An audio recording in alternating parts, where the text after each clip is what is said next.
Good afternoon, ladies and gentlemen, and welcome to another edition of Open Forum with Candid Frank Stanishi. Frank is away from the city today, and I'm going to be taking over for him. My name is Eduardo Harari, and as you can see from our screen, we have the fabulous Veenu Keller, host of parenting, Redefine Parenting on the single networks every single Tuesday at 2 o'clock in the afternoon. Remember that this show can be seen across the single TV network and Spanglish World and Her networks in channels 250 and 251. Remember as well to please go to the respective iOS and Android stores to download the application of Singo TV where you can watch all our programming and all of what Singo has to offer to you. Remember to also leave us a wonderful comment and a ranking rating because we always like to hear what we can do to improve the show and what we can and how we can make it better for your viewing pleasure. Singo TV can also be acquired through Google Chromecast, Amazon Fire and Amazon Fire TV sticks, Roku and Roku sticks, and on all smart TVs 2016 and forward.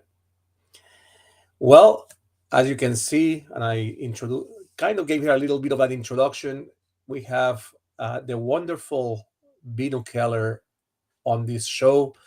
Bino is one of the hosts and great part of the Spanglish family. Uh, she is a parent and child family master coach of about 23 years in the business. She has had other shows on Fox, NBC, CBS, CW.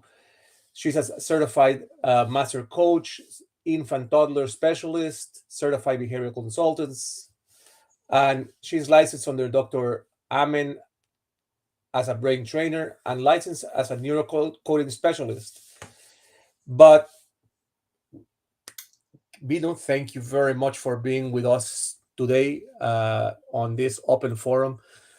It's a great gateway for us to meet you and really see who Bino is. I love it. Thank you so much for having me. So let's start by bringing who you are, where you come from, and we'll go back to your childhood. Where were you born, and how did you when did you come to America? So, I was the first generation born here in the United States. I was born and raised in California.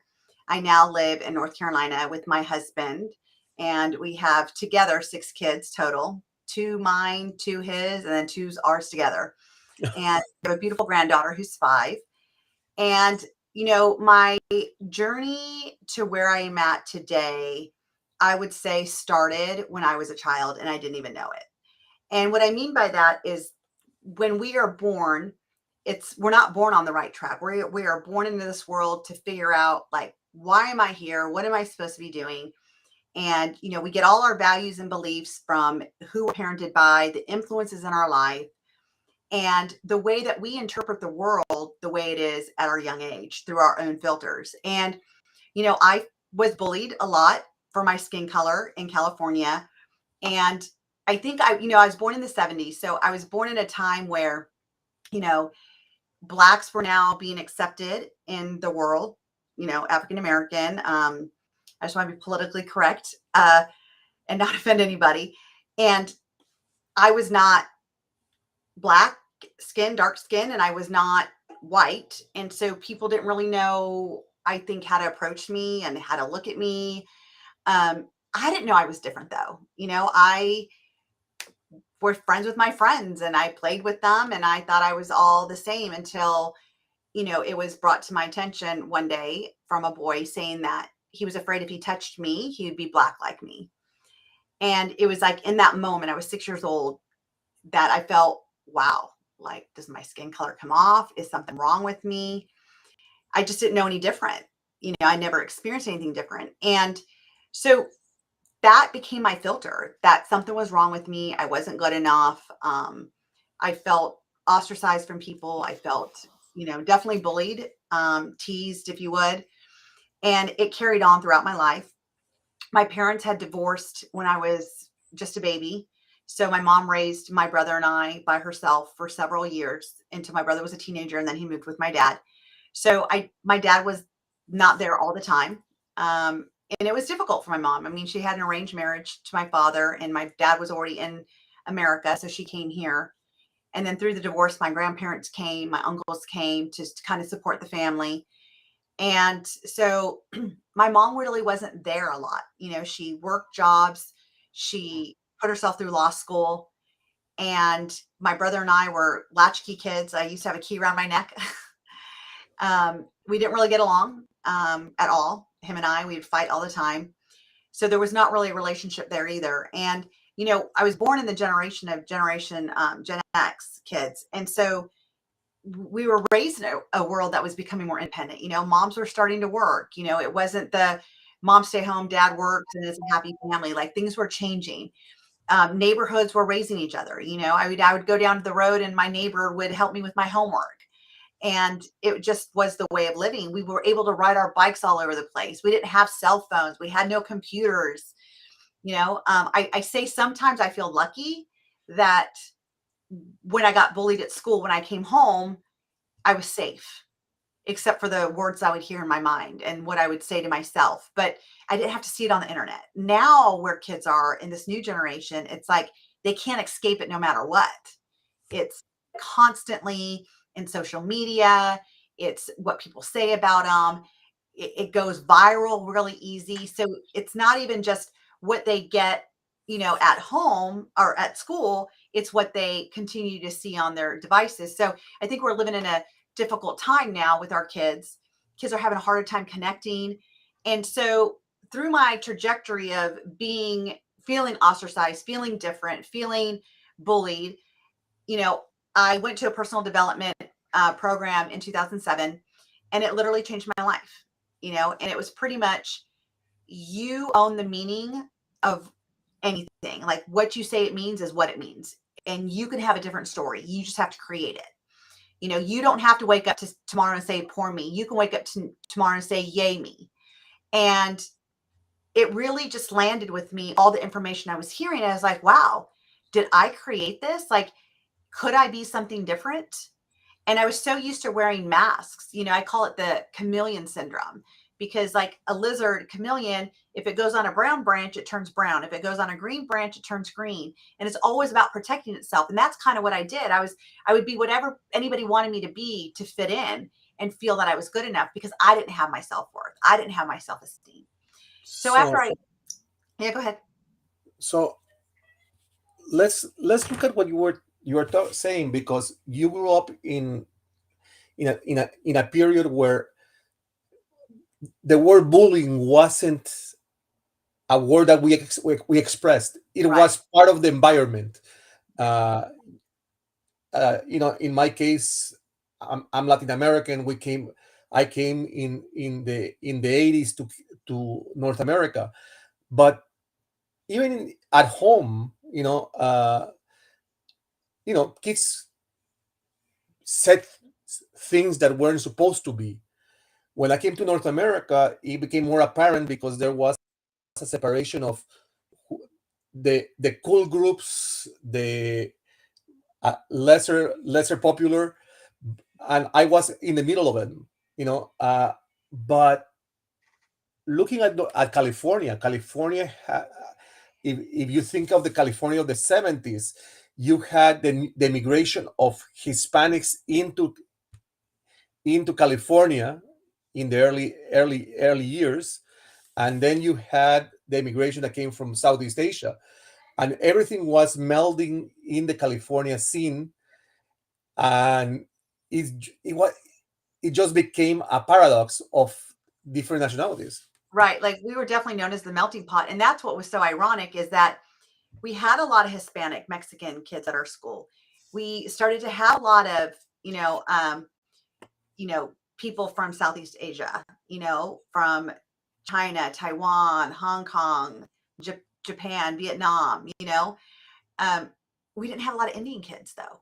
Like, there was no Indians. Like, I think it was just me and my brother. And I mean, later on in middle school, there was another Indian boy. And then everybody would, oh, that's your brother. I'm like, that's not my brother. It's just because he's Indian doesn't make him my brother. And and so it was a time that we started to learn about different races, and accept different races. And it's interesting because I always say, like, I've always seen people for people. Like, I never seen them for their color, their race, what they look like, because it was just people are people. And I don't know if it's because I felt different my whole life and yet I felt same. I know, I have my two boys and they're half Indian and half German Irish. And then my twins with my current husband, they're half Indian. And then I call him a mutt, like Sicilian, Irish, like all of those European stuff. And, at first I was like, how hard is it going to be for my kids to see that they have like a white father, if you would, and then a brown mom? And how are they going to realize their space in this world? How are they going to create their identity? Who are they going to identify as? And I always try to raise my kids with that open mind that people are people. See them for the good in them, support them if you can. And I started working with kids with developmental disabilities years ago. And so I've always taught my boys to support those that had challenges and not to be the ones that bullied them. And you're right, we didn't have that word bully. That's why I said tease, because that's what we used to call it. Oh, you're just getting teased. You got teased. You got teased. And then it became the word bully. And you look back at it, and what is bullying? It's taking from someone else so you could feel better about yourself. It's getting connection. It's loud. It's look at me. I can make that person feel bad so I feel good about myself. I mean, that's bullying, and that's what was happening. We just didn't call it that. And I remember when I was like 13, I told my mom, I said, I hate Gandhi. And she's like, why do you hate Gandhi? And I said, because every time I run track, the kids get down on their knees and start bowing to me and calling me that. And she says, well, kids will be kids.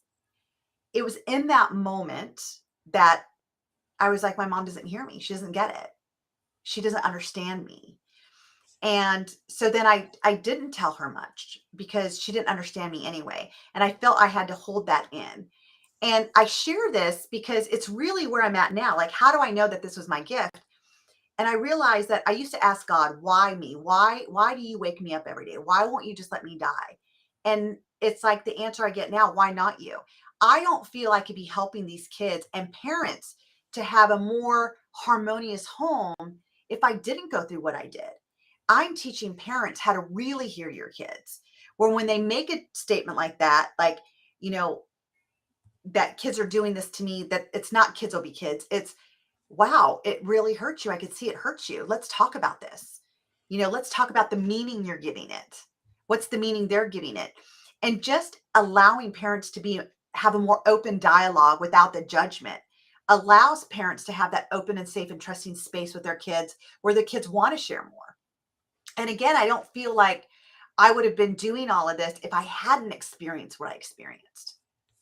Yeah, and it goes beyond that because in the 70s and 80s, you started kids started exploring themselves internally.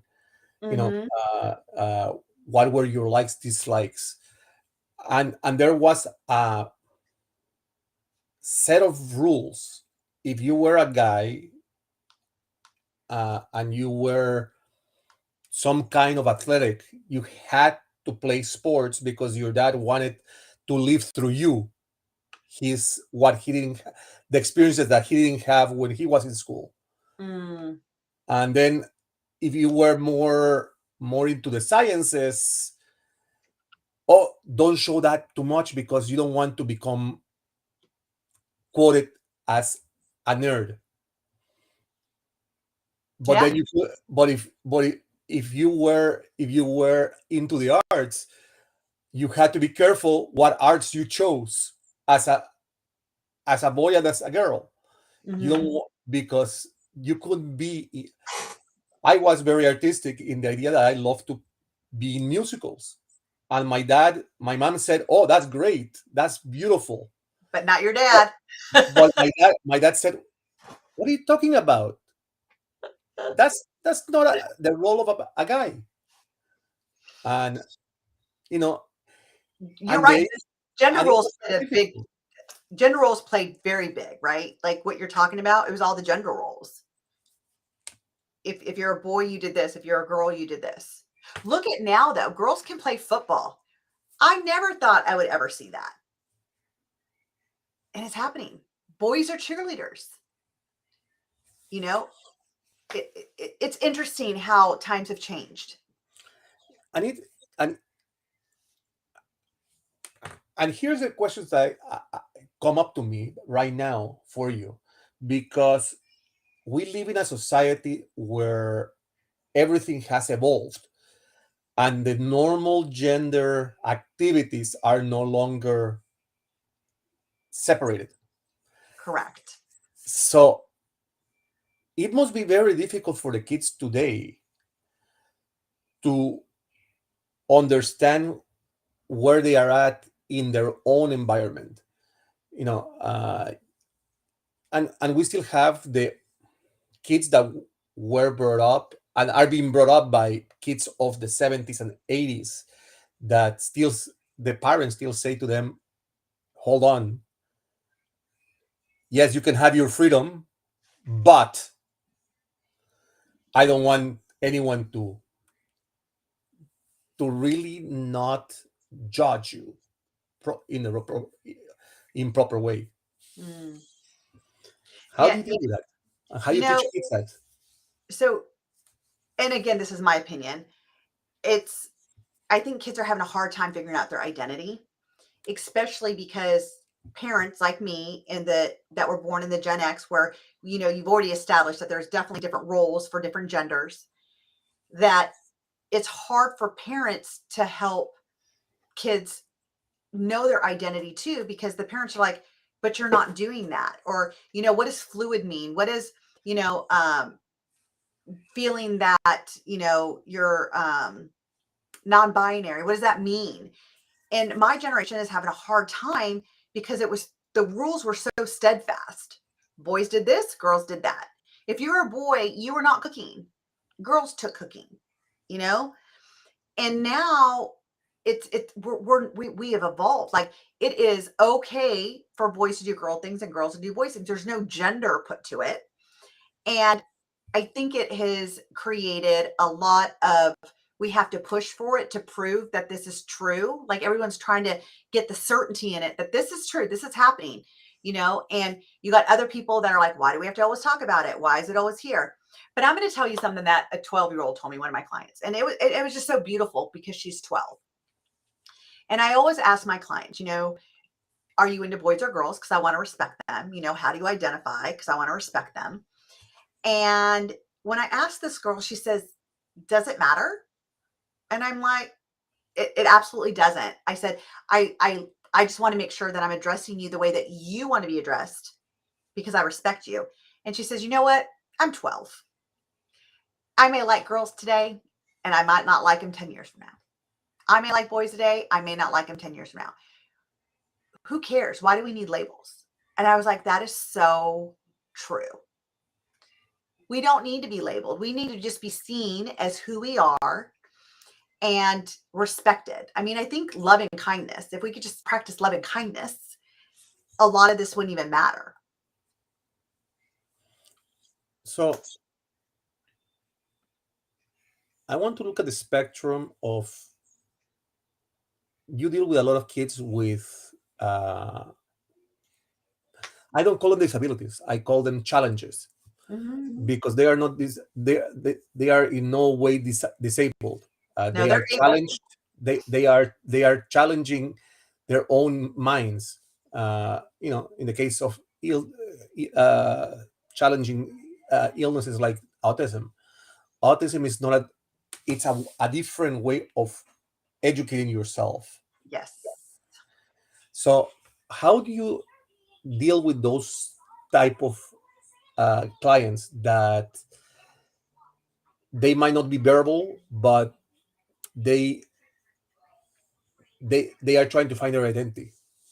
So It's a great question because we can communicate with nonverbal communication. Matter of fact, most of our communication is deciphered through our nonverbal communication more than what we say. And working with kids on the spectrum, it's no different. Like my children have dyslexia. They have to learn a different way. Their brain is not functioning in a way that a typical child that doesn't have the extra challenges of learning and seeing the world. And so it's just accepting them and seeing what are their strengths, what lights them up, what are the skills that they need to learn, like self-help skills, social emotional skills. They're no different. They still feel what we feel. They still have things that they love to do. And the one thing about kids on the spectrum and kids that have like Asperger's, they're creatures of habit. They like things in order. And so if we know they like order, because it's easy for their brain to understand and do, and they feel like they've succeeded, then create order. And that's kind of what I do to the parents. It's like, we don't need to make them be like us. We need to understand them and help them learn the way they need to be taught and supported. It's like, instead of trying to get them to welcome in our world, we need to be welcomed into their world. So we have to look at both sides of the coin, because there is the kids learning, dealing with the challenges of the world right now, and how they see each other, how they motion around the world. And then we have the parents that we have to decode, so that the parents of the olden days, and I call myself, I am in between that group of parents. I think, because I still have some of the kinks that my parents taught me, and that I think that I should follow. But because I live with kids in this era, I have to decode myself. I have to Mhm. learn how to deal with the issues. How do you help parents decode themselves and bring that way of thinking out of their minds? Well, first of all of our behavior, whether we're on the spectrum or not, all of our behavior defines a need or a want we want resolved. So if we know that and our child is having challenging behaviors in that moment, it's really looking at what is the need in that moment that that child's trying to meet through that behavior, instead of, oh, they're at it again, like here we go again, the neighbors are going to be like, why is he walking out the door again? I mean, if we got away from judgment about what others think about us, the way we parent, the way that we're going to be looked as a parent, and we could just parent our children the way they need to be supported, there would be so much more understanding and support for these children. And if our child is, needing to escape, what if he just wants some freedom because he's tired of being in the house? He feels claustrophobic and he just can't express that. He's tired of everybody watching him all the time and helping him. Maybe he just wants a moment of freedom on his own to feel what that feels like. And so he goes and takes it. And then all of a sudden he's punished for it. Instead of punishing him, it's realizing what is it that is the need that his behavior is creating a way for him. And that's what I help parents do. I help them really dissect the behavior so we could see the real need. I have a guest coming on my show this Tuesday, William Whitecloud, and I'm bringing him because he has a fascinating way that really rings true of why we do what we do and why we try to suppress what we were punished for. But what we're really suppressing is the needs and wants that need to be met. And it has nothing to do with, kids that have, you know, different types of needs or special needs or challenges. It just has to do with people in general. And so I'm excited to bring him because it's a great dialogue that really feeds into this, is how do we support our kids where they're at, creating their identity when they're nonverbal. Look at their behavior. What is it that they want?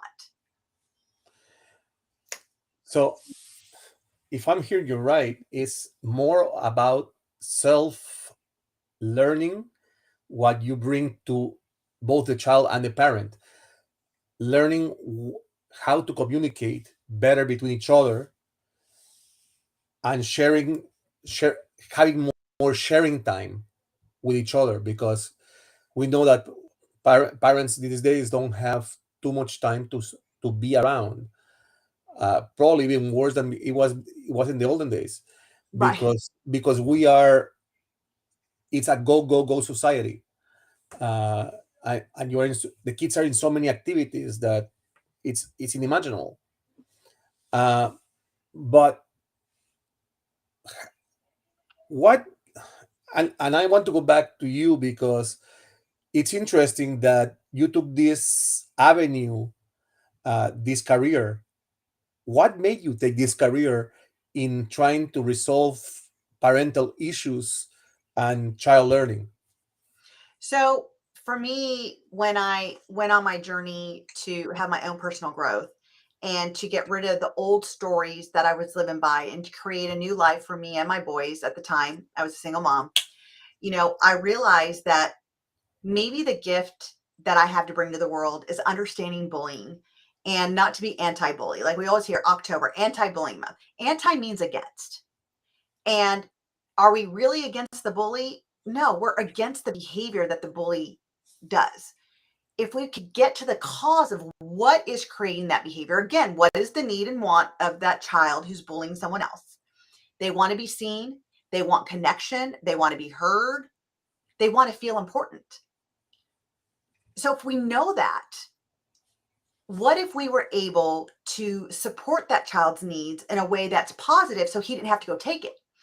So I was like, that's really what this is. So I'm going to go to schools and I'm going to talk about it. And I did a lot of tours all over America to different states talking about bullying, self-harm, and suicide.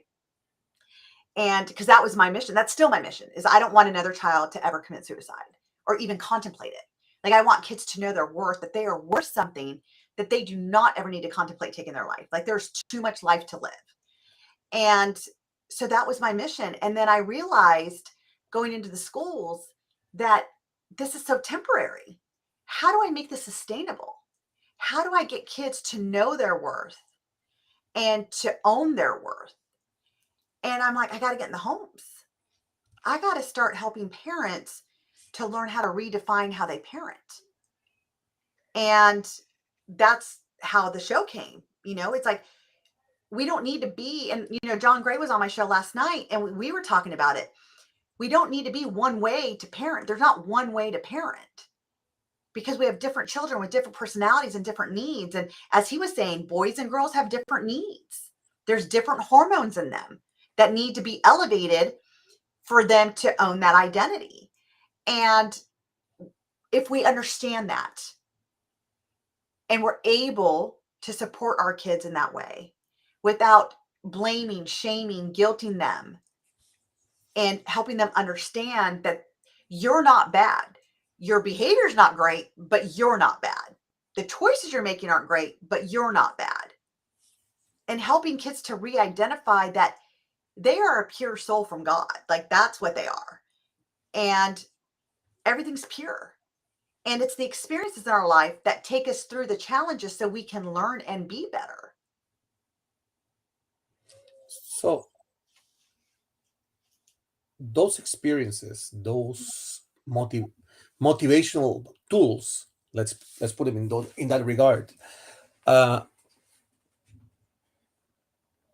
how do you take from, let's say, a parent from point A of understanding their child to point B of actioning, so that it doesn't feel like the parent is pressuring the child to do something that they want, so that that child can develop in a more free way? So I love this because this is exactly what I teach.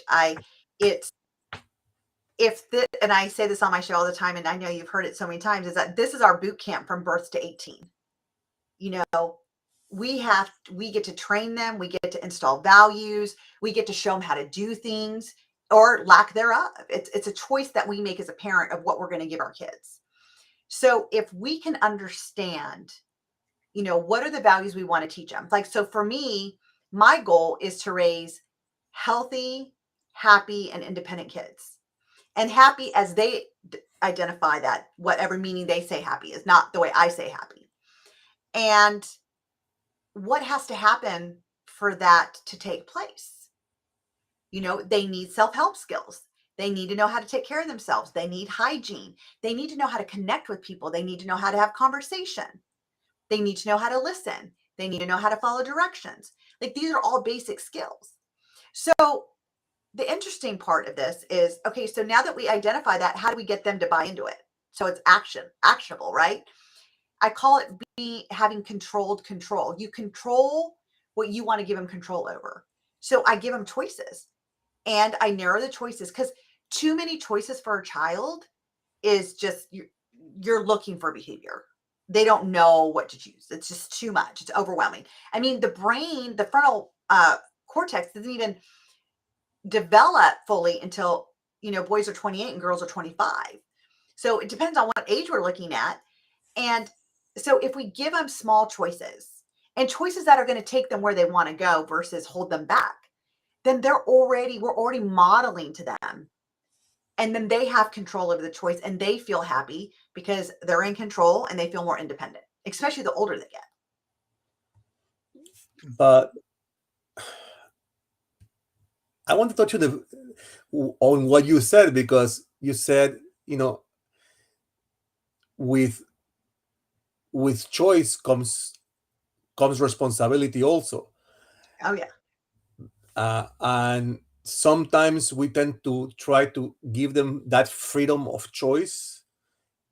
And as parents, you say, am I doing the right thing by giving him that, giving my child that choice, but I don't know what will come out of it. And it's the trial and error sometimes turns out to be more expensive than what you want it to be. Well, sometimes, and we also can't live in fear of our parenting. I use this metaphor all the time. It's throwing spaghetti at the wall to see what sticks. And if this works and it creates the outcome we're looking for, then great. And ask yourself this question. How many mistakes have you made in your life that you regret? Because I have none. I mean, they're not proud moments. And I learned something from them.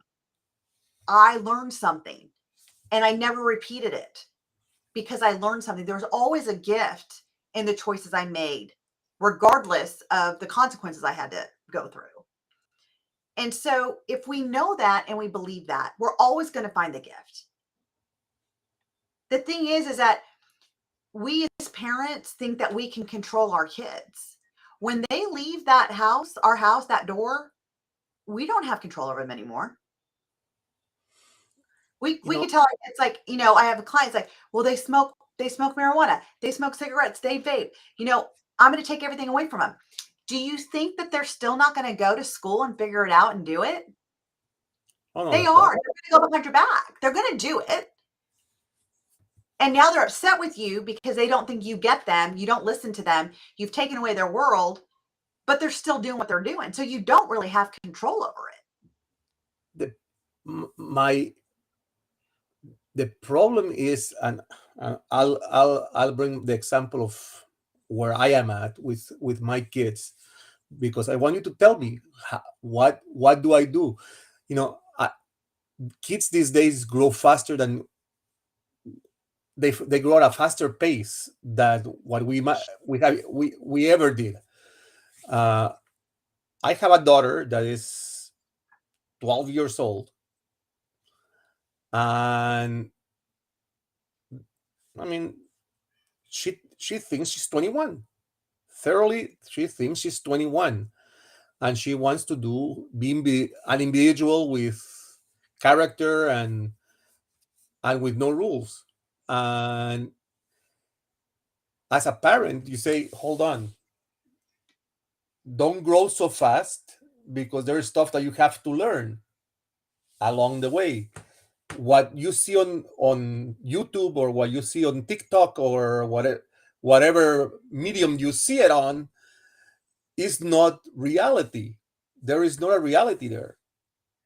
And what your friends tell you at school sometimes, and the other day my daughter said, "Oh, you cannot prevent me from going out. If not, I'll call the police." And I said, "Excuse me." I didn't know how to react to a comment like that was taught to my daughter by someone at school. They said, if your Right. parents do something wrong, tell them you will call the police. And you should let her say, here, I'll dial it for you. Because what she's doing is she's bucking up against authority, and her frontal lobe's not developed. And it's interesting because it's and Dr. Gray and I talked about this yesterday, is how these kids, we have to be their frontal lobe. They don't understand the long-term consequences. They don't have the executive reasoning of what choices they make right now, what's that going to entail later on in life. And so when a child does that, what is her behavior saying? It's saying, I want to have control. You have too much control over me. I want control. So you would ask her and say, so you want to be out in the road? You want to be out in the street when it's late? Let me just give you some scenarios just so I can be clear that you know how to protect yourself. And you give her the worst case scenarios. What is she going to do? It's sad. And I'm sure it was going on when I was growing up, but we didn't see it as much. And it's sex trafficking. And even in the smallest towns, kids are getting kidnapped and sold overseas. It's a real thing that's going on.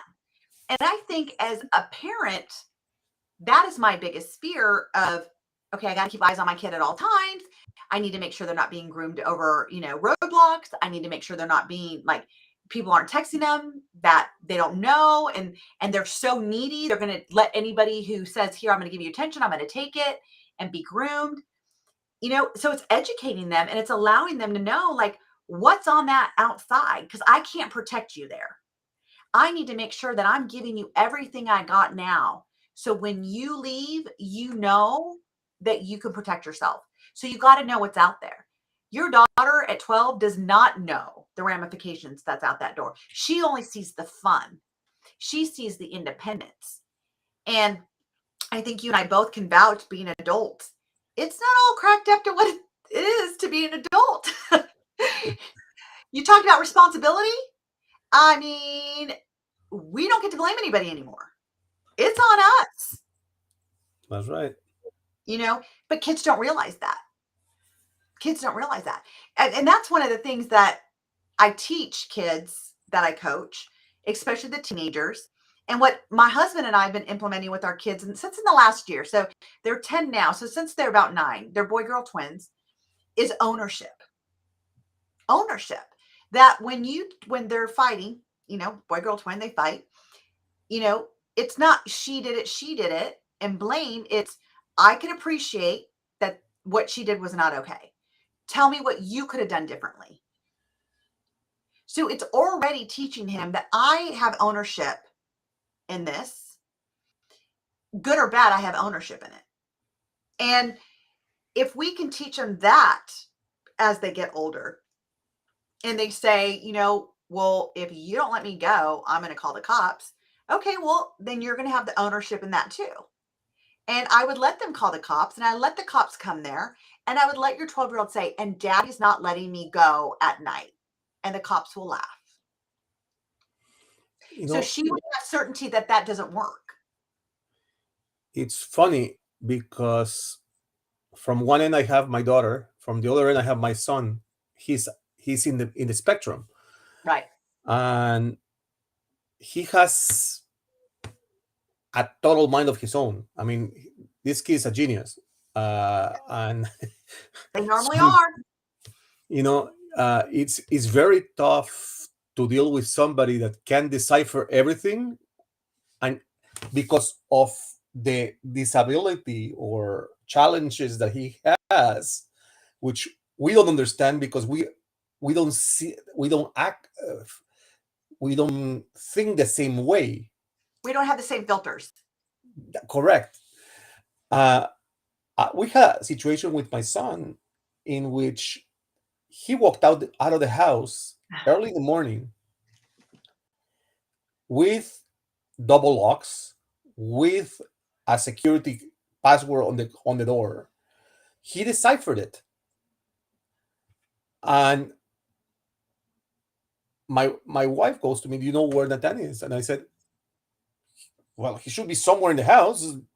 He can't get out. He could open the door and close the door." So we didn't know that he left the house. And all of a sudden I started walking around, and I see a police officer walking around the area, and I said, "Look, sir, my son kind of has disappeared from the house." He goes, "What does he look like?" I gave him a description. He goes, "Oh, don't worry. He come with me. You'll." He went to Toys R Us, and this was Thanksgiving Day. The store was closed.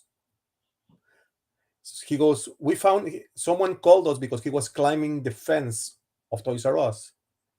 I said, "Thank God you found him, because knowing him and his dilemma."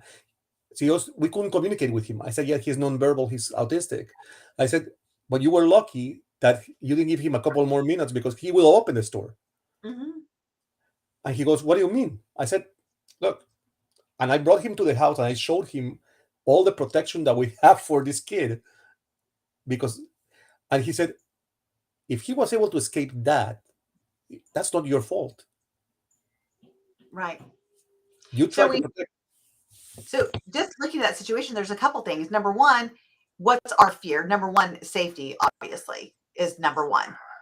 But number two, you know, is there a sense of judgment? Like, did I do something wrong? Am I a bad parent? Should I have done something different? I'm not protecting them. We go through all that judgment in our own self. We don't have to Mhm. worry about anybody else. It's ourselves.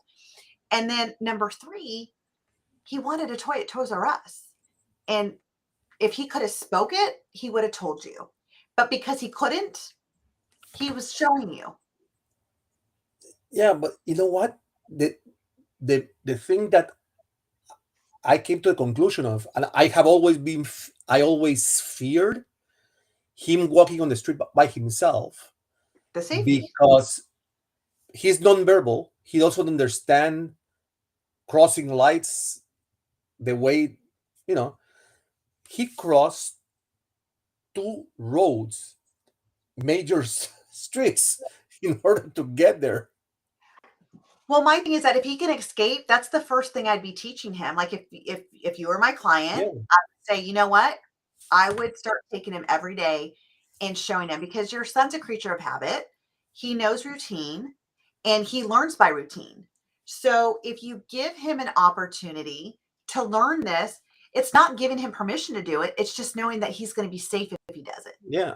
No, and we have done that. Now it's more of, whenever I go out, he comes with me, and he understands, what to look for, because it's very, like, I panicked. I said, Mhm. "How did he cross these two major streets? I have a problem crossing Right, those you know i- the 30 seconds that they give you on the walk walk free line is not enough to cross the two sections of the street." But right. No, I it get was it. amazing. And so, but that's a great example of how do we help our kids that are nonverbal that have these different challenges. Number one, see what the need is. The need, he's not thinking safety because he doesn't comprehend safety. Like safety is not in his, because he's always been kept safe. So he doesn't know that it's unsafe. We know it's unsafe, but he doesn't. He just thinks that he's on a mission to go get a toy. Yeah, And that's it. So we do understand what he wants. So as soon as we understand what he wants, it's because kids that are nonverbal, it's their expressive language that's delayed, not their receptive. They understand. They understand a lot, a lot you more than know. we do. Exactly, exactly. And you know what? They probably know how to listen better than we do, because that's all they can do to communicate is hear what's going on in their environment and learn how to adapt to it. And so seeing that, I would just, it's like, you wanted that toy. I get it. It's closed. And give him a way of, communicating with you guys in order so he can tell you his wants and needs. And I'm sure he does. I'm sure he can. You guys have a communication system where he tells you what he wants, like he's hungry or Oh, he's starting to splurge now sentences, and it's nice, amazing to it's amazing to see it, because I I I told my wife the other day, I said, the day that he releases his tongue and starts speaking, watch out, because we won't be able to stop him. right? Well, you should probably get up with Dr. John Gray, who says that he's helped kids, you know, with the understanding the brain and how to get them to talk. I mean that it happens. You know, everything's in the brain. You know, our ability to talk, our ability to move, our ability to see, our senses, our our brain tells us. And so, what part of the brain? I always said this, like it's just my theory, and I'm not a doctor, and I haven't studied the brain as much as I probably should have with Dr. Amen, but it's like I feel like they use a different part of their brain that we get, or they use more of their brain than we do. And and that's why they are so intelligent. So intelligent. So, Vinu, we're almost there at the end of the show, and I want you to give us the in this couple of last minutes an idea of, one, where people can reach to you, and how, if they need some type of help. Two is some words of wisdom on how to take those first steps to understanding the kids. Right. So my website is veenuinspires.com. It's VEENUINSPIRES.com. And I have different programs. I have created a beautiful 6-week module that's called Crack the Code to Parenting. It's a video course, it's self paced. Don't be intimidated when you see videos because they're like 5-10 minutes each, the videos. And it really takes you on the roadmap of really figuring out first, what is it that I thought parenting was going to be? What do I want to be as a parent? Like, what did you visualize it being, and where are you at now? So you have an idea of like, where do you want to go? Like, what's your total outcome? You got to have clarity before you change anything. And then it kind of takes you through the journey of, I say, like putting down the baggage of your own childhood and your own parenting, and see your kids through fresh eyes. Understand their behavior, whether they're sibling rivalry, whether they're aggressive, whether they're, lying. You know, there's always the behaviors that need to be dissected. And then understanding your child, how to speak to them and communicate with them in a way that they feel seen and heard, so that's there's that safe and trusting space to communicate. And creating boundaries. What do boundaries look like, and how do we allow the kids to help create them? So again, they're in control, that controlled control, right? Have them create the boundaries so they understand the why behind it. And by the end of 6 weeks, you have a beautiful roadmap. There's a template on how to do family meetings so the kids actually feel heard. It teaches you how to have communication with your kids. So it's not just like, how's your day? Fine. It's what was fine about it? What was great about it? What were some magic moments? Is there any challenges you're going through right now that I could support you on? So it's a great program, and it's on there. But if anything, go get my ebook. Teach your children that they're enough. It's a free download. It's a very, very short read, and it will give you some tips and strategies to really start teaching your kids that they are worth it, that they are loved, and that they belong, and how to own that. So I would love to support you. Please, I'm on social media. Again, as Eduardo says, I have my TV show, Redefine Parenting. It's also a podcast on Spotify, Apple, Google. I'm definitely reachable, and I would love to support you and your children. Share these shows, because if not for you, maybe somebody else right now really needs to hear this stuff, and you can be that conduit to help someone else. Well, thank you very much. I think that it was a very insightful way in which you have defined parenting, and we always look forward to seeing you on your show every Tuesday at 2 o'clock in the afternoon, and continue success because you are doing a great job. Uh, I want to remind everybody that this show can also be heard across the Spanglish World Radio Network and its affiliates on social media. Remember to go to our website, spanglishworld.ca, for all the news and programming. Remember also to follow us on La Portada Canada. That's the Hispanic daily here in Toronto, and we go across the world with it. Remember that Open Forum, watch it, hear it, read it, download it, but especially leave it, because Open Forum is information, and information comes from Open Forum. Until next week when we meet again, I'm with Mr. Frank Stanishi. This has been Eduardo Harari for Ms. Veenu Keller, and we bid you a great week and continued success.